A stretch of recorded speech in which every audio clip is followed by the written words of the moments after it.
शिवाय नमस्तुभ्यम। आज सुनिए सोमवार व्रत की पौराणिक कथा सुनने से पहले गणेश जी की एक कथा को सुनते हैं।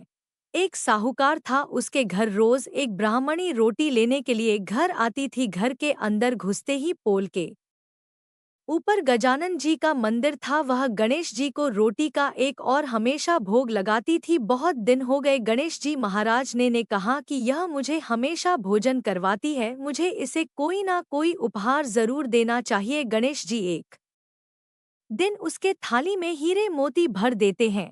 ब्राह्मणी तो थाली लेकर अपने घर आ गई और साहूकार से रोटी लेने के लिए आना बंद हो गई। साहूकार ने उसे बुलावा भेजा कि बाई रोटी लेने के लिए क्यों नहीं आती हो। ब्राह्मणी ने कहा कि मुझ पर गणेश जी प्रसन्न हो गए, बहुत वर्ष तक लेने के लिए आ गई लेकिन अब नहीं आऊंगी। साहूकानी मन में बहुत नाराज हुई और गणेश जी से कहा कि आप ब्राह्मणी के ऊपर प्रसन्न हुए परंतु मुझ पर प्रसन्न नहीं हुए। तब गणेश जी की मूर्ति हटाकर उसने बाहर फेंक दी। इधर सेठ जी की दुकान में धंधा पानी बंद हो गए। एक दिन सेठ जी की नज़र पोल के मंदिर पर गई तो सेठानी जी को पूछा कि गणेश जी कहाँ गए, तो साहूकानी ने कहा कि ऐसे गणेश जी का क्या करें, जो ब्राह्मणी पर तो प्रसन्न हो गए लेकिन हमारे ऊपर प्रसन्न नहीं हुए, इस कारण मैंने तो गणेश जी को हटाकर फेंक दिया है। तब सेठ जी ने कहा कि यह तुमने क्या किया, मेरा तो व्यापार और धंधा चलना बंद हो गया है। गणेश जी तुमने कहाँ फेंके हैं, जल्दी बताओ, मैं उन्हें वापस लेकर आता हूँ। साहूकार जी वापस से गणेश जी को लेने के लिए गए तो गणेश जी इतने भारी हो गए कि वे उठे ही नहीं। साहूकार जी ने कहा कि मेरे से गलती हो गई है, आप मेरे घर पधारिए। गणेश जी तो और भी भारी होते गए और कहा कि मैं तो नहीं चलूंगा, पहले साहूकार को बुलाकर यहाँ लाओ और वह मुझसे माफी मांगेगी तो ही मैं चलूंगा। और गणेश जी ने कहा कि मुझे हमेशा सवा शेर का चूरमा करके भोजन कराओगे तो ही मैं चलूंगा। साहूकार साहकानी को लेकर आए और उससे माफी भी मंगवाई और सवा शेर का चूरमा चढ़ाने की हाँ भी भरी। साहूकार ने गणेश जी को वापस घर लाकर उन्हें पोल में बिठाया। ऐसा करने पर साहूकार का व्यापार फिर से चलने लगा है। गणेश जी महाराज, जैसे साहूकार और साहूकार पर आप प्रसन्न हुए वैसे सभी पर प्रसन्न होना। बोलिए गणेश जी महाराज की जय। अब हम लोग सोमवार व्रत कथा को श्रवण करते हैं। बहुत समय पहले वास्कल नामक गांव में बिंदु नाम का एक ब्राह्मण रहता था। वह अधर्मी, दुरात्मा और महापापी था। उसकी स्त्री बहुत सुंदर थी, उसका नाम चंचला था। वह सदा उत्तम धर्म का पालन करती थी परंतु बिंदु वैश्यागामी था। इस तरह को कर्म करते हुए बहुत समय व्यतीत हो गया। उसकी स्त्री काम से पीड़ित होने पर भी सधर्म नाश के भय से क्लेश सहकर भी काफी समय तक धर्म भ्रष्ट नहीं हुई, परंतु आगे चलकर वह भी अपने दुराचारी पति के आचरण से प्रभावित होकर दुराचारी और अपने धर्म से विमुख हो गए। इस तरह दुराचार में डूबे हुए उन पति पत्नी का बहुत सा समय व्यर्थ बीत गया। वैश्यगामी दूषित बुद्धि वाला वह दुष्ट ब्राह्मण बिंदुकुरी में चला गया। बहुत समय तक नरक के दुखों को भोग कर वह मूढ़ बुद्धि पापी विद्या पर्वत पर भयंकर पिशाच हुआ। इधर उस दुराचारी बिंदु के मर जाने पर वह चंचला नामक स्त्री बहुत समय तक पुत्रों के साथ अपने घर में रहती रही। पति की मृत्यु के बाद वह भी अब अपने धर्म से गिरकर पर पुरुषों का संग करने लगी थी। सती विपत्ति में भी अपने धर्म का पालन करना नहीं छोड़ती। यही तो तप है, कठिन तो होता है लेकिन इसका फल मीठा होता है। एक दिन दैव योग से किसी पुण्य पर्व के आने पर वह अपने भाई बंधुओं के साथ गोकर्ण क्षेत्र में गई। उसने तीर्थ के जल में स्नान किया और बंदी जनों के साथ यहाँ वहां घूमने लगी। वह एक देव मंदिर में गई, वहां उसने एक ब्राह्मण के मुख से भगवान शिव की परम पवित्र एवं मंगलकारी कथा सुनी। ब्राह्मण कह रहे थे कि जो स्त्रियां व्यभिचार करती है वे मरने के बाद जब यमलोक जाती है तब यमराज के दूत उन्हें तरह तरह से यंत्रणा देते हैं कि वे उसके कामांगर के डंडों से दागत हैं, तब लोक के डंडों से उसका संसर्ग कराते हैं। ये सारे दंड इतनी वेदना देने वाले होते हैं कि जीव पुकार पुकार कर कहता है कि अब वह ऐसा नहीं करेगा, लेकिन यमदूत उसे छोड़ते नहीं हैं। है कर्मों का फल तो सभी को भोगना पड़ता है। देव ऋषि मनुष्य सभी इससे बंधे हुए हैं। ब्राह्मण के मुख से यह वैराग्य बढ़ाने वाली कथा को सुनकर चंचला भय से व्याकुल हो गई। कथा समाप्त होने पर सभी लोग वहां से चले गए। तब कथा बांच वाले ब्राह्मण देवता से चंचला ने कहा, है ब्राह्मण, धर्म को न जानने के कारण मेरे द्वारा बहुत बड़ा दुराचार हुआ है। स्वामी, मेरे ऊपर कृपा कर मेरा उद्धार कीजिए। आपके प्रवचन को सुनकर मुझे इस संसार से वैराग्य हो गया है। मुझ मूढ़ चित्त वाली पापिनी को धिक्कार है। मैं निंदा के योग्य हूँ। मैं बुरे विषयों में फंसकर अपने धर्म से विमुख हो गई थी। कौन मुझ जैसी को मार्ग में मन लगाने वाली पापिनी का साथ देगा? जब यमदूत मेरे गले में फंदा डालकर मुझे बांध कर ले जाएंगे और नरक में मेरे शरीर के टुकड़े करेंगे, तब मैं कैसे उन महायातना को सहन कर पाऊंगी? मैं सब प्रकार से नष्ट हो गई हूँ, क्योंकि अभी तक मैं हर तरह से पाप में डूबी रही हूँ। हे ब्राह्मण, आप मेरे गुरु हैं, आप ही मेरे माता पिता हैं। मैं आपके शरण में आई हूँ। मुझ अबला का अब आप उद्धार कीजिए। इस प्रकार विलाप करती हुई चंचला ब्राह्मण देवता के चरणों में गिर पड़ी। तब ब्राह्मण ने उसे कृपा पूर्वक उठाया और इस प्रकार कहा, नारी, तुम सौभाग्यशाली हो जो भगवान शंकर की कृपा से तुमने वैराग्यपूर्ण यह कथा सुनी है और कथा को सुनकर समय से अपनी गलती का एहसास कर लिया है। तुम डरो मत और भगवान शिव की शरण में जाओ। उनकी परम कृपा से तुम्हारे सभी पाप नष्ट हो जाएंगे। मैं तुम्हें भगवान शिव की कथा सहित वह मार्ग बताऊंगा जिसके द्वारा तुम्हें सुख देने वाली उत्तम गति प्राप्त होगी। शिव कथा सुनने से तुम्हारी बुद्धि शुद्ध हो गई है और तुम्हें पश्चाताप हुआ है तथा मन में वैराग्य उत्पन्न हुआ है। पश्चाताप ही पाप करने वाले पाप के लिए सबसे बड़ा प्रायश्चित है। जो मनुष्य अपने को कर्म के लिए प्रायश्चित नहीं करता वह उत्तम गति प्राप्त नहीं करता, परंतु जिसे अपने कुकृत्य पर हार्दिक पश्चाताप होता है वह अवश्य ही उत्तम गति का भागीदार होता है। इसमें कोई शक नहीं है। शुद्ध चित्त में ही भगवान शिव और माता पार्वती का वास होता है। वह शुद्ध आत्मा पुरुष सदा शिव के पद को प्राप्त होता है। इस कथा का श्रवण सभी मनुष्यों के लिए कल्याणकारी है, अतः इसकी आराधना और सेवा करनी चाहिए। हे ब्राह्मण पत्नी, तुम अन्य विषयों से अपने मन को हटाकर भगवान शंकर की इस परम पावन कथा को सुनो। इससे तुम्हारे चित्त की शुद्धि होगी और तुम्हें मोक्ष की प्राप्ति होगी। जो मनुष्य निर्मल हृदय से भगवान शिव के चरणों का चिंतन करता है उसकी एक ही जन्म में मुक्ति हो जाती है। यह कहकर वे ब्राह्मण चुप हो गए। उनका हृदय करुणा से भर गया। वे ध्यान में मग्न हो गए। ब्राह्मण का यह उपदेश सुनकर चंचला के नेत्रों में आनंद के आंसू छलक आए। वह हर्ष भरे हृदय से ब्राह्मण देवता के चरणों में गिर गई और हाथ जोड़कर बोली कि मैं कृतार्थ हो गई। है ब्राह्मण शिव भक्तों में श्रेष्ठ स्वामीन, आप धन्य है। आप परमार्थदर्शी है और सदा परोपकार में लगे रहते हैं। साधु, मैं नरक के समुद्र में गिर रही हूँ, कृपा करके मेरा उद्धार कीजिए। जिस पौराणिक और अमृत के समान कथा की बात आपने की है उसे सुनकर ही मेरे मन में वैराग्य उत्पन्न हुआ। उस अमृतम कथा को सुनने के लिए मेरे मन में बड़ी श्रद्धा हो रही है। कृपया आप मुझे उसे सुनाइए। कथा सुनने की इच्छा मन में लिए हुए चंचला उन ब्राह्मण देवता की सेवा में वही रहने लगी। उस गोकर्ण नामक महाक्षेत्र में उन ब्राह्मण देवता के मुख से चंचला भगवान शिव की भक्ति, ज्ञान और वैराग्य बढ़ाने वाले और मुक्ति देने वाली परम उत्तम कथा सुनकर कृतार्थ हुई। उसका चित्त शुद्ध हो गया। वह अपने हृदय में शिव के सगुण रूप का चिंतन करने लगी। वह सदैव शिव सच्चिदानंदमय स्वरूप का स्मरण करती थी। इसके बाद अपना समय पूर्ण होने पर चंचला ने बिना किसी कष्ट के अपना शरीर त्याग दिया। उसे लेने के लिए एक दिव्य विमान वहां पहुंचा। यह विमान शोभा साधनों से सजा था और शिव गणों से सुशोभित था। चंचला विमान से शिवपुरी पहुंची। उसके सारे पाप धुल गए। वह दिव्य रूप धारिणी दिव्यांगना हो गई थी। वह गौरंगी देवी मस्तक पर अर्ध चंद्र का मुकुट और अन्य दिव्य आभूषण पहने शिवपुरी में पहुंची। वहां उसने सनातन देवता त्रिनेत्रधारी महादेव शिव को देखा। सभी देवता उनकी सेवा में भक्ति भाव से उपस्थित थे। उनकी अंग कांति करोड़ों सूर्य के समान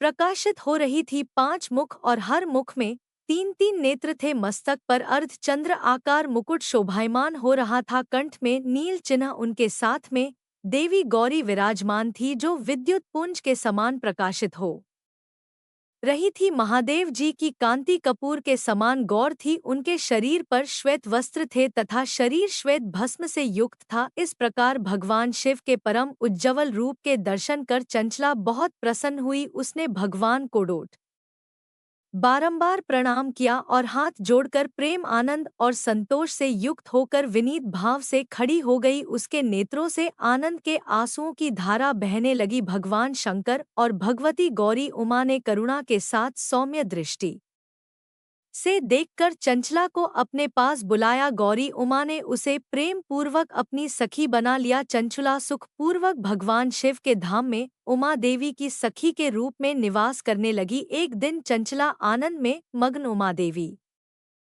के पास गई और दोनों हाथ जोड़कर उनकी स्तुति को करने लगी। है गिरिराज नंदिनी स्कंद माता उमा, आप सभी मनुष्यों एवं देवताओं द्वारा पूजित तथा समस्त सुखों को देने वाली है। आप शंभु प्रिया है, आप ही गुणा और निर्गुणा है। हे सच्चिदानंद स्वरूपा, आप ही प्रकृति की पोषक है। हे माता, आप ही संसार की सृष्टि पालन और सहार करने वाली है। इस प्रकार सद्गति प्राप्त चंचला देवी की स्तुति कर शांत हो गई। उसकी आंखों में प्रेम के आंसू उमड़ आए। तब शंकर प्रिया भक्त वत्सला उमा देवी ने बड़े प्रेम से चंचला को चुप कराते हुए कहा कि चंचला, मैं तुम्हारी इस स्तुति से प्रसन्न हूँ, बोलो क्या वर मांगती हो। तब चंचला बोली, है गिरिराज कुमारी, मेरे पति बिंदु इस समय कहाँ है, उनकी स्थिति कैसी है, मुझे बताइए और कुछ उपाय कीजिए ताकि हम फिर से मिल सके। हैं महादेवी, मेरे पति एक शूद्र जाति वैश्या के प्रति आसक्त थे और पाप में ही डूबे रहते थे। गिरजा बोली,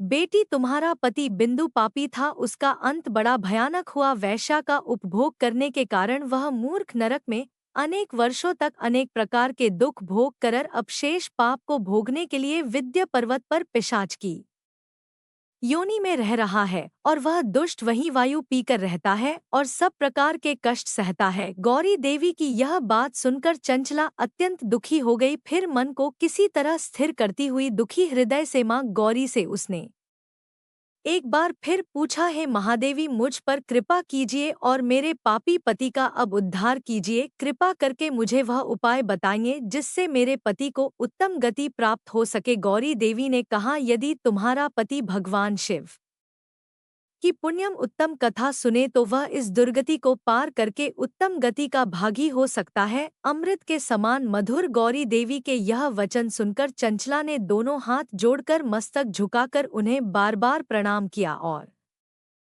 प्रार्थना की कि मेरे पति को भगवान शिव की कथा सुनाने की व्यवस्था कीजिए। ब्राह्मण पत्नी चंचला के बार बार प्रार्थना करने पर शिवप्रिया गौरी देवी ने भगवान शिव की महिमा का गान करने वाले गंधर्व राज तुमरो को बुलाकर कहा, तुमरो, तुम्हारी भगवान शिव में प्रीति है, तुम मेरे मन की सभी बातें जानकर मेरे कार्यों को सिद्ध करते हो, तो मेरी इस सखी के साथ विंध्य पर्वत पर जाओ। वहां एक महाघोर और भयंकर पिशाच रहता है। पूर्व जन्म में वह पिशाच बिंदुकुरी वह वैश्यागामी हो गया था। वह स्नान संध्या आदि नित्य कर्म छोड़कर अपवित्र रहने लगा। क्रोध के कारण उसकी बुद्धि भ्रष्ट हो गई थी। दर्जनों से उसकी मित्रता तथा सज्जनों से द्वेष बढ़ गया था। वह अस्त्र शस्त्र से हिंसा करता, लोगों को सताता और उनके घरों में आग लगा देता था। चांडाल से दोस्ती करता और वह रोज वैश्या के पास जाता था। पत्नी को त्याग कर दुष्ट लोगों से दोस्ती कर उन्हीं के संपर्क में रहता था। वह मृत्यु तक दुराचार में फंसा रहा। मृत्यु के बाद उसे पापियों के भोग स्थान यमपुरी में ले गए। वहां घोर नरकों को सहकर इस समय वह विद्या पर्वत पर पिशाच बनकर